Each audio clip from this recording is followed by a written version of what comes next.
Picture चालू करो बे। चलो भाई देखो अब मैं क्या करता हूँ। की बातें सिर्फ मूर्खता है और कुछ नहीं है। ठीक है, दो मुख्य आरोप है उनके आलोक जी। एक तो वो कह रहे हैं कि आप लड़े भी तो दूसरे के कंधे पर लड़े। 37 सीटें समाजवादी पार्टी की आई हैं, आपकी 6 आई हैं। दूसरी तरफ बीजेपी का यह आरोप है, जिसमें उनके मीडिया सेल के हेड ने यह भी लिखा है ट्विटर पर कि तेलंगाना से तो खुला ऑफर था और मुख्यमंत्री साहब वहां कह रहे थे कि प्रियंका जी आए यहाँ पर लड़े। राहुल गांधी ने उन्हें वहां लड़ने नहीं दिया। रायबरेली में भी डरे हुए थे, वायनाड में वोटिंग होने के बाद वहां पर अपना कैंडिडेचर अनाउंस किया। तो रास्ते में आना बंद करें प्रियंका गांधी के राहुल गांधी, ये कह रही है बीजेपी। रुक तेरे को बता देती। देखिए मुझे लगता है कि भारतीय जनता पार्टी हमारे बारे में क्या कह रही है बहुत इंपॉर्टेंट नहीं। बीजेपी तो हमेशा से, क्योंकि अपोजिशन पार्टी है, हमारे खिलाफ ही बोलेगी। कौन किसका रास्ता रोक रहा है बीजेपी को कहां से पता चल गया। दूसरी बात ये आती है कि जो पहला विषय था कि बैसाखियों पर, अरे वे बैसाखियों पर तो आज सरकार भी है, क्या सरकार बैसाखियों पर नहीं है? और बैसाखियों पर तो आप 38 पार्टियों का सब साथ मिलाकर सबको चुनाव लड़ रहे थे, तो क्या आप बैसाखियों पर थे? सही पकड़े हैं। कोएलिशन में तमाम पार्टियां गई हैं, क्या मोदी जी कोएलिशन में नहीं है? मोदी जी तो इतने कमजोर हैं कि 2014 में 2-2 सीटों से लड़े थे। तो अब मैं कहना लगूं कि वो भगोड़े हो गए थे वडोदरा से। अब्बा नहीं मानेंगे। मुझे लगता है शब्दावली पर थोड़ा सा नियंत्रण रखना चाहिए।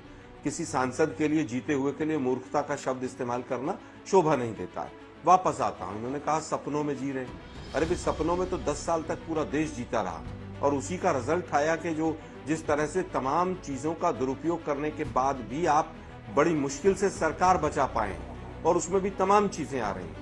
सपनों में तो सपने तो आपने दिखाए थे 15 लाख से लेकर 100 स्मार्ट सिटी, बुलेट ट्रेन और 2 करोड़ रोजगार और किसान की आय दुगनी और पता नहीं कौन कौन से सपने दिखाए थे। लेकिन मैं भी और अंजना जी आप भी बनारस में रहे थे। बनारस की हालत ये थी कि शायद हमें भी अंदाजा नहीं था कि जनता इतनी नाराज है। जनता इतनी नाराज थी कि मुख्य मुद्दों पर, जिस भी मुद्दे पर जिस भी व्यक्ति से बात की उसी ने कहा मोदी जी ने कुछ नहीं कराया। नहीं, ऐसा नहीं हो सकता, कह दो कि ये झूठ है। यहाँ तक के बनारसी लोग ये कह रहे थे कि 2 सांसद प्रतिनिधि 10 साल में आए, वो भी दोनों गुजरात से आए।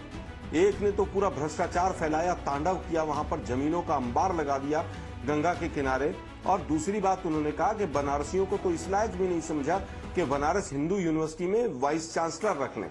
वहां बनारस हिंदू यूनिवर्सिटी में मेडिकल हॉस्पिटल में कितने दिनों से हड़तालें चल रही हैं। जो हड़ताल का पक्ष भी रखता है, विरोध भी करता है, सबको नोटिस चले जाते हैं। बेशर्मो शर्म करो शर्म।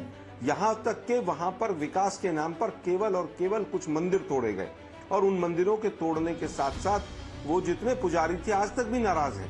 कहते थे हम क्योटो बना देंगे। हालत यह है कि क्योटो बनाने के चक्कर में वो टोटो सिटी बना दी इन्होंने। वहां पर आप जाइए, किसी भी गली में, मोहल्ले में आपको 2 किलोमीटर चलना है, 2-2 घंटे लगते हैं। तो जो जड़ मूल समस्याएं थी बनारस की, एक प्रधानमंत्री लेवल के कद के व्यक्ति ने जब वहां पर नुमाइंदगी की 10 साल तक, तो वहां पर कुछ नहीं हुआ। यहाँ तक के वो जो खजूर के पेड़ थे वो भी गुजरात से लाकर लगा दिए इन्होंने। वहां की जो मूल जो वनस्पति थी उसका भी इन्होंने पूरी तरह से उसको विनाश करने का काम किया। हम कह रहे हैं कि विकास किया होता, काम किए होते तो प्रशासन के दबाव में 33 लोगों के नॉमिनेशन आपको कैंसिल नहीं कराने पड़ते। श्याम रंगीला जैसा एक व्यक्ति जो केवल मिमिक्री करता है, हंसी मजाक करता है, उसके ऊपर उसको वहां पर नॉमिनेशन नहीं भरने दिया गया।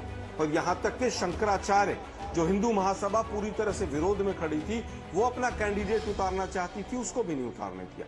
तो प्रशासन का, धन बल का हर तरह का दुरुपयोग हुआ। अन्यथा मोदी जी का जिस तरह का वहां पर ग्राफ था और जिस तरह का वहां पर लोगों की जनभावना थी, मैं समझता हूं कि अगर समय रहते वहां पर कोई भी मजबूत कैंडिडेट होता, वो ही मोदी जी को हरा देता। प्रियंका जी तो कम से कम 3 से 4 लाख वोटों से हराती हैं। अरे तो एल लग गए। गजब बेइज्जती है।